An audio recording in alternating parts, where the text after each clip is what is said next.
اسلام کی تعلیمات کو دیکھ لیں تو روز اول سے لے کے روز آخر تک ہمیں طہارت کے عمل سے گزارا جاتا ہے، ہمیں پاک رہنے کی تلقین کی گئی ہے۔ ہمارا لباس پاک ہو، ہمارا جسم پاک ہو، ہمارا دل پاک ہو، ہمارے اطراف میں پاکیزگی ہو، ہمارے اعضاء اور صفائی کی تلقین کی گئی ہے۔ اسلام نے ہمیں اس بات کا پابند بنایا ہے کہ تم ہر طرح کی ناپاکی سے اپنے وجود کو دور کرو۔ جو نجاستیں ہیں، چاہے وہ حقیقی ہیں، چاہے وہ نجاستیں حسی ہیں، جس طرح کی بھی نجاست ہو اس کو ہم اپنے آپ سے دور کریں۔ مانوی نجاست سے مراد وہ نجاستیں ہیں جو ہمارے دل کو میلا کرتی ہیں، ہمارے دل کو گندا کر دیتی ہیں، جس طرح کفر ہے، شرک ہے، جس کو رجس کہا گیا۔ قرآن نے مشرکین کو نجس کہا۔ وہ ناپاک ہیں۔ کس وجہ سے ناپاک ہیں؟ ان کا دل کفر کی آلودگی سے ملوث ہے، ورنہ کافر بھی ہو اس کو چھونے سے آپ کا ہاتھ ناپاک نہیں ہوگا۔ صرف یہ نجاست اس کے اندر کی ہے۔ اگر اس کا بدن بظاہر صاف ہے تو اس کے باوجود بھی وہ نجس کیوں ہے؟ اس نے غسل بھی کیا ہو تو پھر بھی نجس کیوں ہے؟ وہ اس لیے نجس ہے کہ کفر کی پلیتی اور شرک کی ناپاکی اس کے اندر موجود ہے۔ اس لیے ہمیں اپنے دل کو کفر سے، شرک سے، عصیان سے، حسد سے، حقد سے، کینے اور نفرت سے، بغض سے پاک رکھنے کی تلقین کی گئی ہے۔ ہمارا دل ستھرا ہو، کفر و شرک سے بھی پاک ہو، اور اخلاق ذمیمہ سے بھی ہم اپنے آپ کو بچائیں اور اچھے اخلاق کا اپنے آپ کو خوبر بنائیں۔ وہ خصلتیں جو بدن کو تو میلا نہیں کرتی لیکن روح کو میلا کر دیتی ہیں، وہ عادتیں جو دل کو گندا کر دیتی ہیں، ان سے دور رہنے کی ہمیں تلقین کی گئی ہے۔ پھر اس کے بعد نجاست حکمی ہوتی ہے، جو بظاہر نظر نہیں آتی لیکن موجود ہوتی ہے۔ جس طرح کہ حد سے اکبر ہے، کسی شخص پر غسل واجب ہے تو وہ ایک اعتبار سے حکمی نجاست میں ہے، تو یہ ایک ایسی نجاست ہے جس پر حکم لگایا جاتا ہے کہ یہ ناپاک ہے، لیکن کوئی بدن کے اوپر ایسی چیز نہیں ہے کہ جس کو کہا جا سکے کہ یہ چیز ناپاک ہے، تو وہ حکم نجاست ہے۔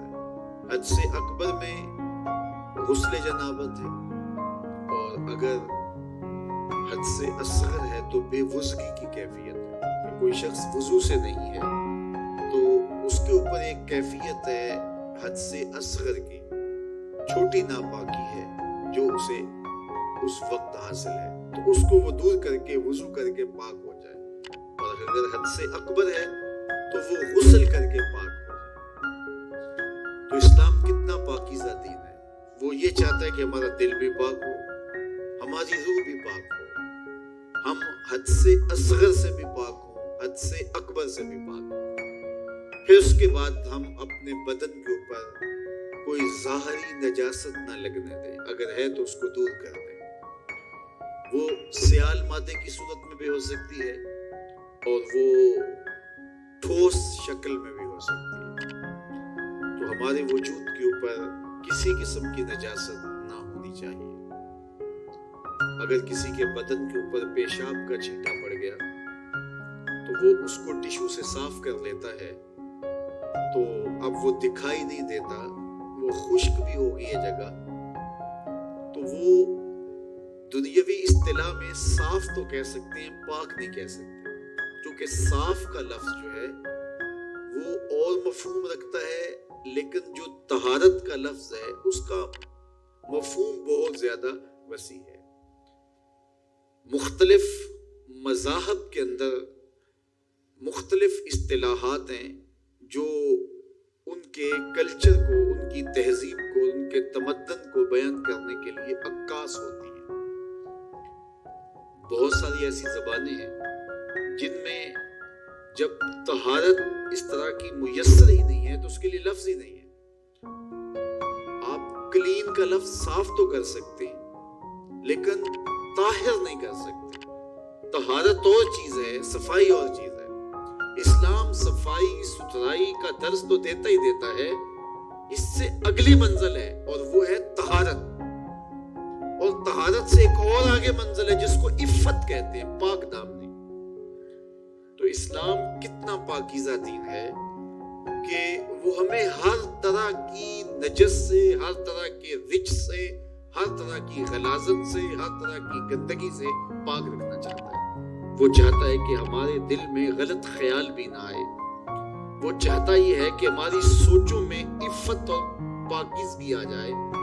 وہ کہتا ہے کہ ہم پاک دامن رہیں۔ اسلام چاہتا ہے کہ کفر، شرک اور عصیان کی غلاظت سے ہمیں محفوظ کر دیا جائے، اور پھر نجاست حکمیہ بھی ہمیں لاحق اگر ہوئی ہے تو فوراً اس کا مداوع غسل کے ذریعے سے، یا وہ حدث اصغر کی صورت میں ہے تو وضو کے ذریعے سے اس کو دور کر کے ہم جو ہے وہ پاکیزہ ہو جائیں۔ جب ہم پاک ہو جائیں گے تو پھر اللہ کی رحمتوں کا ورود اور نزول ہوگا۔ یہ تو ہمارے اندر کی پاکیزگی ہے۔ عقائد باطلہ سے، ہم برے خیالات سے، غلط سوچوں سے، کفر سے، شرک سے، عصیان سے، بدعات سے اپنے آپ کو محفوظ کر لیں گے۔ پھر حد سے اصغر سے بھی، حد سے اکبر سے بھی اپنے آپ کو پاک کر لیں گے غسل اور وضو کے ذریعے سے۔ اس کے بعد دیکھنا بدن کے اوپر کوئی غلاظت تو نہیں لگی، وہ غلاظت کسی شکل میں بھی ہو سکتی ہے، اس غلاظت کو دور کر کے اپنے بدن کو بھی پاک کر دیں گے۔ اور یہ ایمان کا حصہ قرار دیا گیا، نصف ایمان اس کو کہا گیا۔ الطہور شطر الایمان، حضرت ابو موسیٰ اشعری رضی اللہ تعالیٰ عنہ سے مروی یہ روایت ہے، یہ نصف ایمان ہے۔ لیکن صرف یہ نہیں ہے کہ ہم اپنے بدن کو پاک کر لیں اور بدن کے اوپر جو پہنا ہوا لباس ہے وہ پاک نہ ہو۔ یہاں پھر وہی بات میں کرنا چاہوں گا، بدن کے اوپر ڈالا گیا لباس صاف تو ہو لیکن پاک نہ ہو، اسلام یہ گوارا نہیں کرتا۔ بہت سارے لوگ بدن کے اوپر رکھا گیا لباس صاف تو رکھتے ہیں لیکن پاک نہیں ہوتا۔ ہمارے دین نے ہمیں اس کا اہتمام کرنے کی تلقین کی ہے کہ جس طرح تمہارا بدن ہر طرح کے حدث سے پاک ہے، ہر طرح کی نجاست حکمی اور نجاست مرئی اور نجاست ظاہری سے پاک ہے، اس طرح تمہارا لباس بھی ہر طرح کی نجاست سے پاک ہونا چاہیے۔ اس انداز سے بھی تمہارا لباس پاک ہو کہ وہ حرام کی کمائی کا نہ ہو، اس طرح سے تمہارا لباس پاک ہو کہ اس کے اوپر کوئی ایسی شے نہ لگی ہو جو شریعت اسلامیہ نے جس کو ناپاک قرار دیا ہے، تو اس سے اس کو پاک کرنا ہوگا۔ وَثِيَابَكَ فَطَهِّرْ، اپنے لباس کو ستھرا رکھیے، اپنے لباس کو پاک کیجیے۔ لیکن اسلام ہمیں یہ بھی نہیں کہتا کہ آپ اپنا لباس پاک رکھیں اور طاہر رکھیں، میلا کچیلا نہ ہو لیکن الجھا ہوا ہو، ایسا نہیں ہے۔ اسلام کہتا ہے کہ تمہارا لباس تمہاری زینت بھی ہو، تمہارا لباس بے ترتیب نہ ہو، تمہارا پورا بدن ہے صاف ہے، تمہارے بال صاف ہیں، ستھرے ہیں، لیکن بکھرے ہوئے ہیں تو اسلام یہ گوارا نہیں کرتا کہ تمہارے بال کیوں بکھرے ہوئے ہیں۔ من کان لہ شعر فلیکرمہ، جو بال رکھے اس کو چاہیے کہ ان کو سنوار کر کے ان کے اندر جو ہے وہ کنگھی کرے، ان بالوں کے اندر تیل لگائے، اور اس کے اندر کوئی ایسی چیز نہ ہو جس سے سمیل آ رہی ہو اور پاس کھڑے شخص کو جو ہے وہ تکلیف پہنچے، تو کہا کہ اس کو تم صاف رکھو۔ اور 10 چیزیں فطرت سے قرار دی گئی۔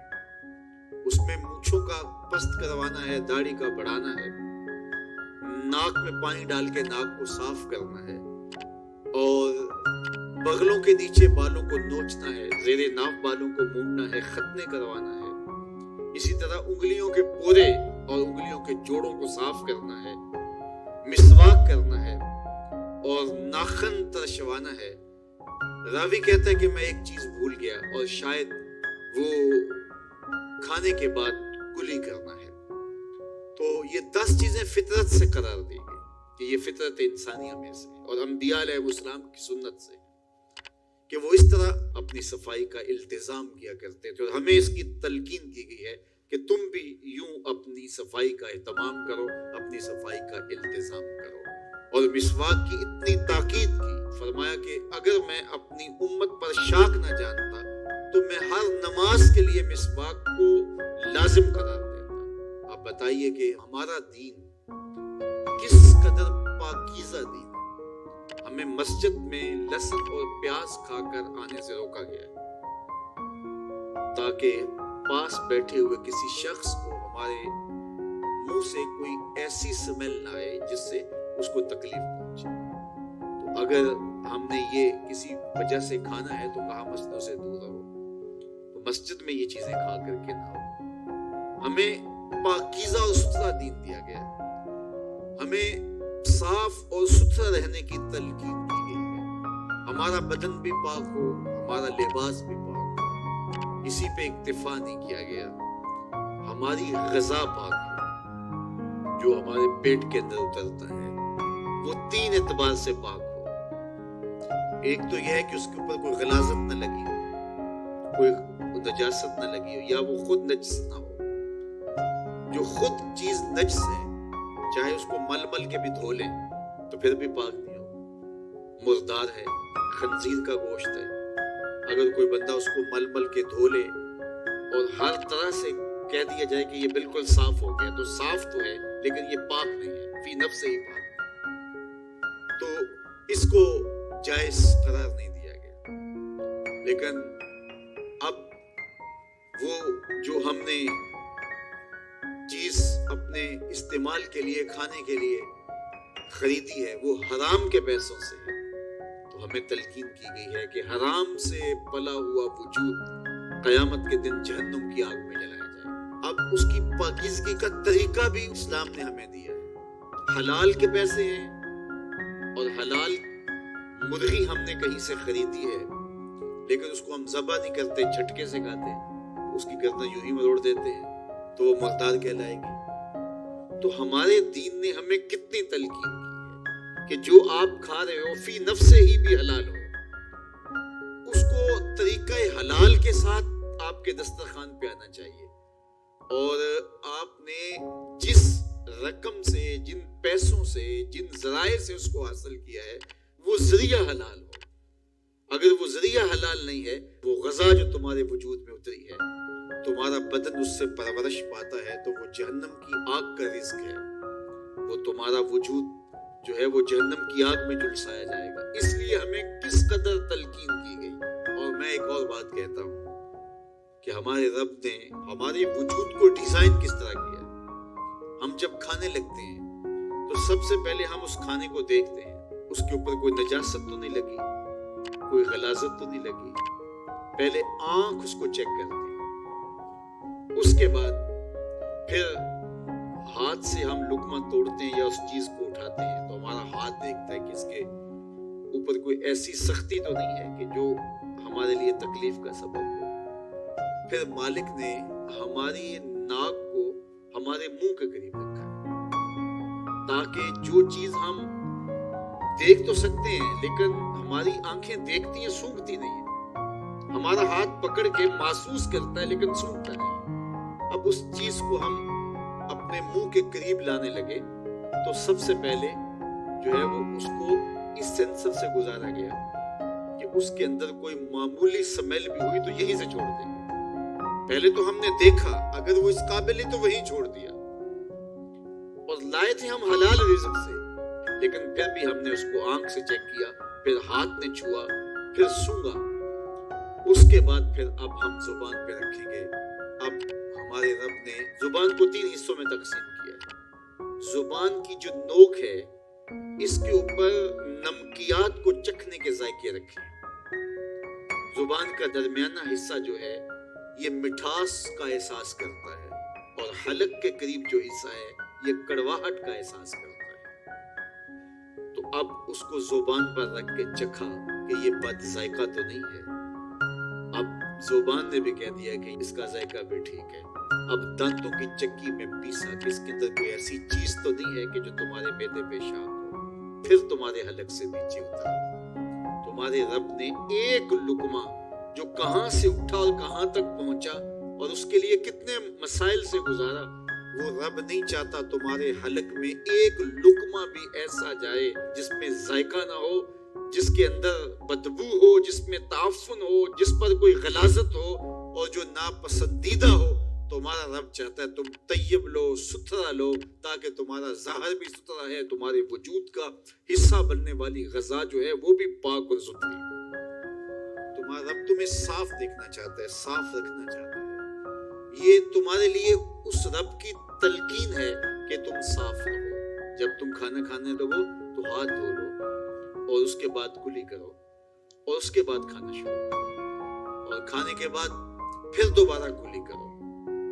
اور ہمیں بار بار مسواک کرنے کی تلقین کی گئی. مسواک منہ کو صاف کرتی ہے اور رب کو راضی رکھتی ہے.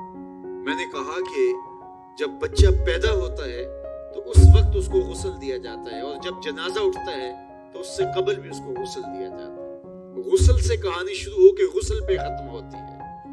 اور ادھر صفائی اور ستھرائی کی کہانی یہ ہے کہ جب تک بچہ اپنے دانت صاف کرنے کی اہلیت نہیں رکھتا اتنی دیر تک دانت ہی نہیں اگتے، اس لیے کہ اب یہ صاف نہیں کر پاتا. اور جب وہ صاف کر پائے گا تو پھر دانت اگنا شروع ہوں گے. اور پھر ان دانتوں کو ہر لحاظ سے صاف رکھے، ان کو ستھرا رکھے. میرے اور آپ کے آقا و مولا حضور ختم المرتبت صلی اللہ علیہ وآلہ وسلم کا جب آخری وقت آیا اور حضرت اسرائیل علیہ السلام قبض روح کے لیے اجازت طلب کر رہے تھے تو حضور نے فرمایا عائشہ مسواک دو.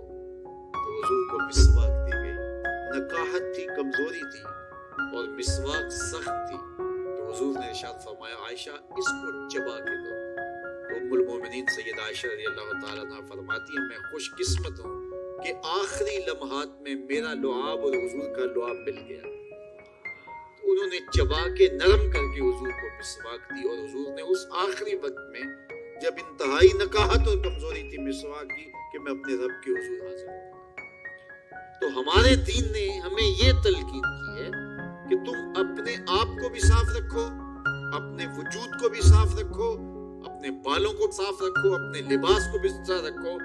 لیکن پھر اس پہ اکتفا نہیں ہے. جہاں تم رہتے ہو اس جگہ کو بھی تم صاف رکھو، اپنے اطراف کے ماحول کو بھی صاف رکھو، اپنے گھر کو بھی صاف رکھو اور اپنی گلی کو اور اپنے محلے کی صفائی کا اہتمام کرو. آج میں اور آپ ذرا دیکھیں کہ اسلام کا دوسرا نام جب دین طہارت قرار دیں تو ہم اپنے وجود سے لے کر کے اپنی معاشرت تک صفائی کا کتنا اہتمام اور کتنا انتظام کرتے ہیں.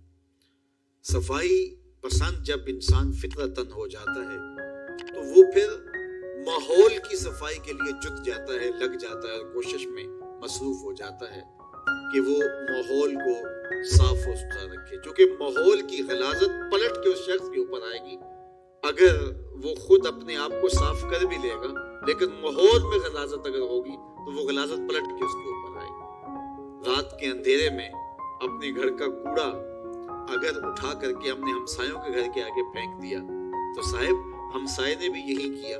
اس نے اپنے گھر کا کوڑا رات کے اندھیرے میں ہمارے گھر کے آگے پھینک دیا اور سارے گلی کے لوگ ایک دوسرے کے گھر کے آگے کوڑا پھینکتے رہے اور صبح ساری گلی جو تھی وہ کوڑے سے بھری ہوئی تھی اور وہاں تعفن پیدا ہوا، وہاں بدبو پیدا ہوئی، وہاں مکھیاں اور مچھر پیدا ہوئے جو پلٹ کے ہمارے اوپر آئے. مسموم ہوائیں ہماری صحت کو بگاڑ دیتی ہیں، ہواؤں میں غلاظت گھل جاتی ہے، گندگی پھیل جاتی ہے.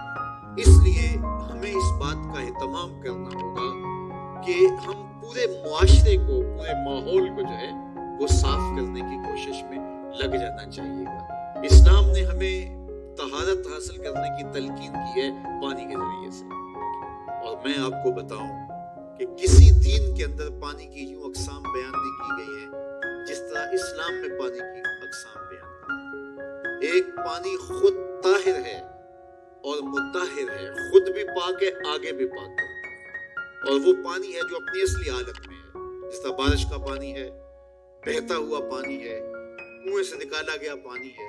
جو پانی جس حالت میں پیدا ہوا اسی حالت میں ہو تو وہ طاہر بھی ہے، مطہر بھی ہے، خود بھی پاک ہے اور کسی کو بھی پاک کرتا ہے۔ اس سے آپ وضو کریں تو آپ پاک ہوں گے، غسل کریں تو آپ پاک ہوں گے، اس سے کپڑے دھوئیں تو کپڑے پاک ہوں گے، خود بھی پاک ہے اور اوروں کو بھی پاک کرتا ہے۔ یہ ہے مائے طاہر، اور ساتھ اس کی صفت ہے مطہر۔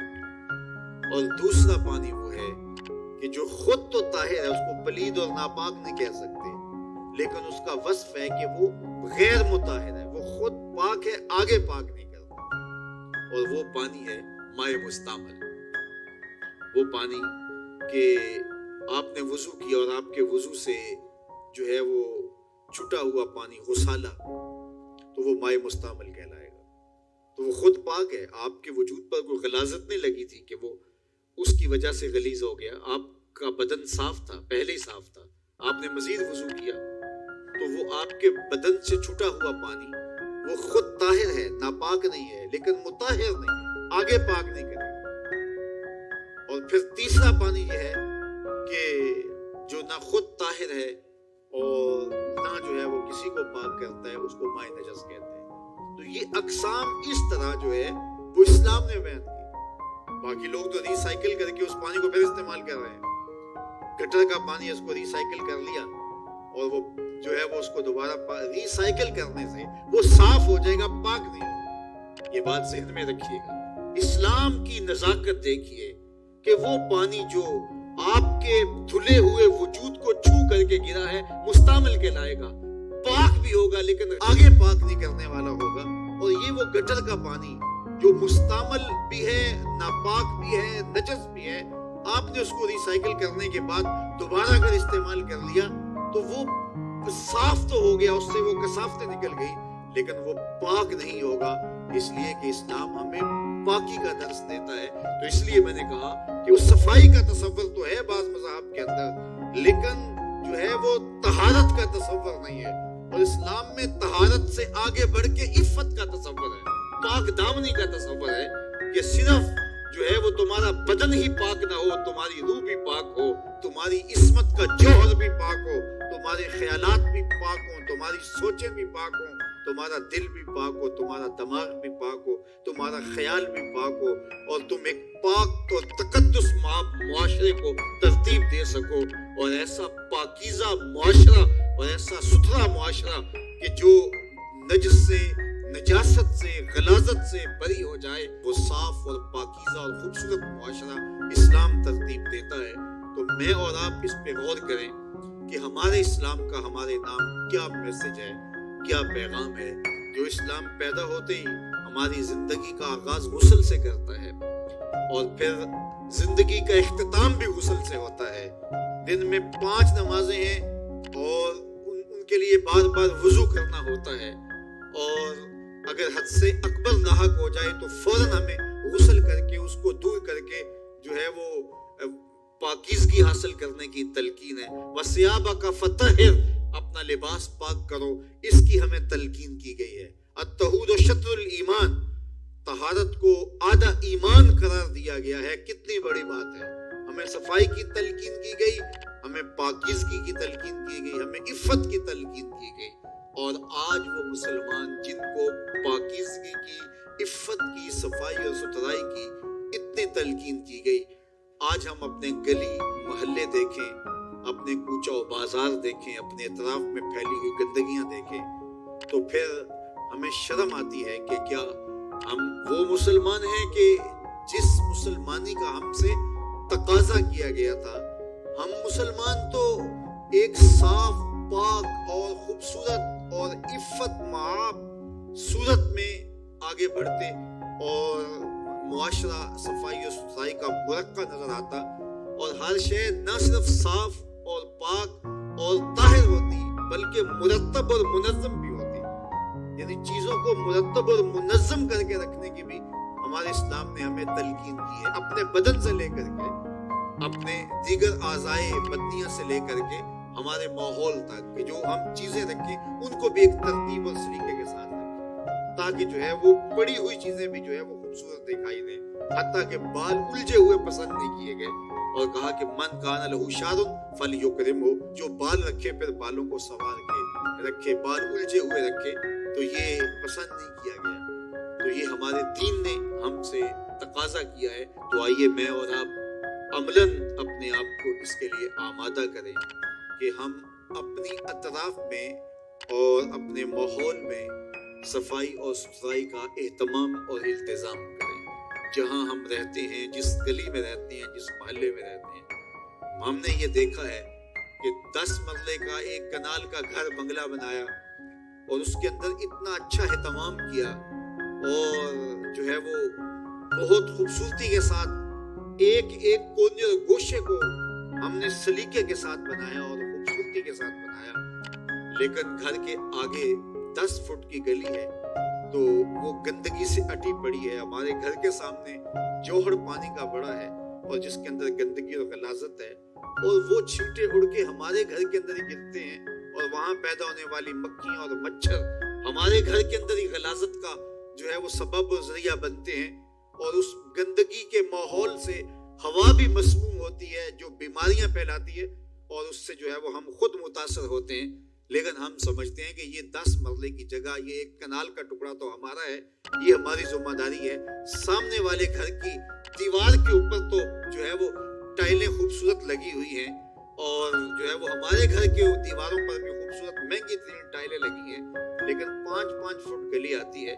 اگر اس کو بھی ہم سنوار لیتے اور گھر کا کوڑا کرکٹ جو ہم نے تھا اس کو کسی ڈسٹ بین میں ڈال دیتے اور پھر طریقے سلیقے کے ساتھ جو گھر میں فضول چیزوں پر اتنے پیسے خرچ کر دیتے ہیں تو گلی کے 10 لوگ مل کر کے جو ہے کیا وہ اپنی گلی کی صفائی کا اہتمام اور انتظام نہیں کر سکتے؟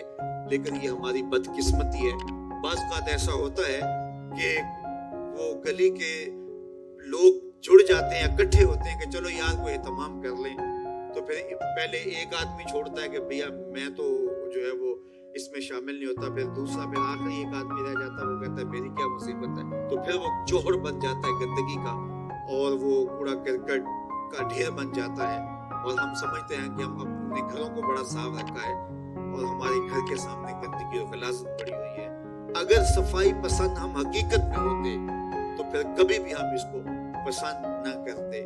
لیکن ہمارے ہاں یہ عجیب رویہ ہے. بلکہ میں نے ایک اور چیز دیکھی ہے، آپ نے بھی ملاحظہ کیا ہوگا، جو نئی آبادیاں بن رہی ہیں وہاں تو جو ہے وہ کشادہ بازار اور سڑکیں ہیں، لیکن پرانے جو محلے ہیں اس میں 4-4 فٹ 5-5 فٹ 6-6 فٹ کی گلیاں بھی ہیں. اب وہاں جہاں گٹر نہیں ہے تو وہاں نالی ہے، تو کوئی بھی قربانی دینے کے لیے تیار نہیں ہے اور اس بات پہ آمادہ نہیں ہے کہ میری طرف سے نالی گزر جائے. تو پھر مجبوراً دونوں طرف نالیاں گزاری جاتی ہیں. 6 فٹ کی ٹوٹل گلی ہے یا 5 فٹ کی گلی ہے تو ایک نالی ادھر اور ایک نالی ادھر. اب میرے گھر کے آگے سے تو پھر بھی گزر رہی ہے، لیکن مجھے یہ گوارا نہیں ہے کہ سامنے والے کے گھر کا پانی اس نالی میں پڑ جائے. حالانکہ اگر ایسا ہوتا تو مجھے بھی فائدہ ہوتا، چونکہ میری ہی گلی کشادہ ہو جاتی اور مجھے ہی چلنے میں آسانی ہوتی. لیکن ہوا ہے کہ میرے گھر کے سامنے بھی نالی ہے، سامنے والے کے گھر کے سامنے بھی نالی ہے، درمیان میں 3 فٹ جگہ بچی اور وہ صاف کرنے والا آتا ہے اور وہ ساری گندگی غلاظت نکال کے درمیان میں رکھ دیتا ہے. اب وہاں چلنے کے لیے جگہ نہیں ہوتی، کیچڑ ہو جاتا ہے، پھسل کے کوئی ادھر گر رہا ہوتا ہے، کوئی ادھر گر رہا ہوتا ہے. انسان کہتے ہیں معاشرتی حیوان ہے. ہم ایک دوسرے کے ساتھ مل کر کے جینے کا گل سیکھتے ہیں، ایک دوسرے کے ساتھ تعاون کر کے ہم ایک اچھی زندگی گزار سکتے ہیں.